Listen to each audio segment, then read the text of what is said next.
This is where Sandra Schmidt and her dog Pepper like to spend their weekends. She's had a hunting license for a year now, joining the growing number of women in Germany who like to hunt.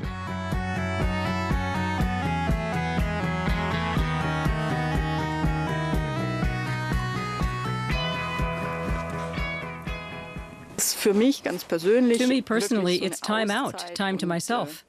Other people go off and meditate. I just love to sit here in the hunting blind.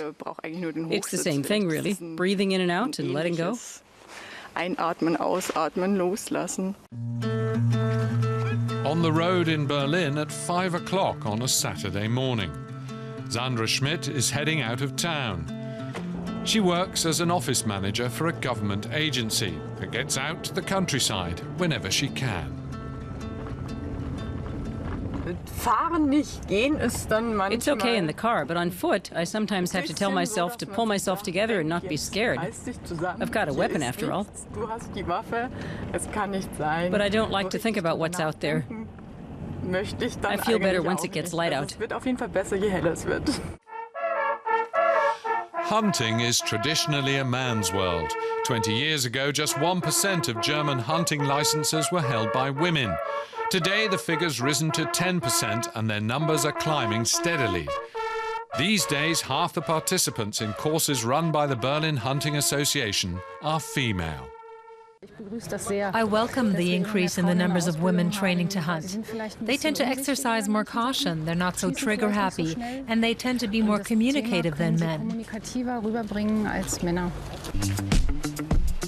Waldkauz is a label for hunting clothes and accessories. In the past, women tended to wear the same things as men. Gudula Holthausen founded Waldkauz along with her husband. A keen hunter herself, she decided it was time to bring a bit of style to blood sports. Waldkauz outfits are tailored and flattering. They're designed and partly manufactured in a workshop close to Düsseldorf. But it seems that men still have to get used to sharing the forests with the opposite sex. Of course, it's harder for women to be taken seriously. They need to be excellent shots. They can't afford to be outdone by men on any level. It's no different on high society hunts, as I've experienced firsthand. You're not always taken seriously. The German hunting examination has a reputation for being exceptionally difficult. It includes both theory and practice. Taking part in driven game shooting today is student Sophie Herrlein. She is one of several beaters whose job is to drive game towards the guns. Sophie's from Berlin, and what she loves most about hunting is getting a close-up view of animals she'd otherwise only see in zoos and wildlife parks. It's always amazing. It gives me an adrenaline rush every time. That's what I love about hunting.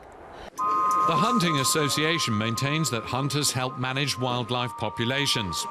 According to a study conducted by the University of Bremen, women hunt differently than men. Even if conservationists and animal rights activists beg to differ, women tend to see hunting as a natural activity. Here in Germany, we don't need to go hunting to eat. We can just go to the supermarket and stock up on cheap meat. People have lost touch with the original purpose of hunting. Meanwhile, Sandra Schmidt isn't having such a good day. She's been waiting for hours for a chance to pull the trigger. Patience is a virtue in hunting. It's all about waiting, whatever the weather. Es ist auch verrückt, letztendlich Berge hochzukraxeln. It's no crazier than climbing mountains just for the sake of getting to the top, and lots of people do that. Auch das tun ja wirklich sehr, sehr viele Hunting's Menschen pretty much the same thing. Und so ist das vielleicht auch. 7 hours in the hunting blind and nothing to show for it. But she's glad to at least have had a change of scenery.